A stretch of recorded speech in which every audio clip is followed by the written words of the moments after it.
This is the Aston Martin DB7, and in 1994, it saved the company. See, by the early 90s, Aston Martin was effectively dying. Ford had bought them in 1987, and they were tired of watching them bleed money, hand-building just a couple of hundred cars a year. So they gave them an ultimatum: build a car quickly, build it on a production line, and use whatever you can find in our parts bin. The result? Frankenstein's monster. It somehow looks like an absolute masterpiece. Because yes, this car is undeniably beautiful, but look a little closer and the illusion starts to crack. These door handles? From a Mazda MX-5. The wing mirrors? Stolen from a Citroen CX. The rear lights? Straight off a Mazda 323F. And underneath, it's a heavily reworked Jaguar XJS platform, which at the time was already 20 years old. But then you drive it.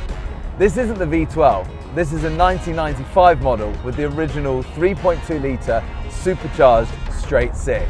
It's not a track weapon. 4-speed GM gearbox is, let's say, leisurely. Steering is a bit vague, soft, composed and relaxed. But when that supercharger starts to whine, it's pure character, it's effortless. It's a car for crossing continents, not for chasing lap times. So, is it a real Aston, or is it just a Jaguar in a Savile Row suit? Honestly, it's both. It's a patchwork kilt of spare parts that saved a legend. But even with the borrowed parts, I still think it's an absolutely brilliant car.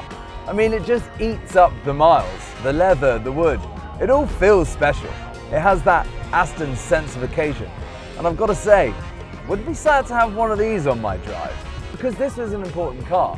Without the DB7 selling in numbers that Aston Martin had never seen before, you don't get the Vantage, you don't get the DB9, you don't get the DBS. In fact, you don't get modern Aston Martin. So no, this isn't the purest car that Aston ever made, but it's certainly one of the most important. And sometimes, just surviving, that can be the greatest achievement of all. Thanks very much for watching. I'm Jack Clancy, this is Dipstick, and follow for more wondrous cars like this.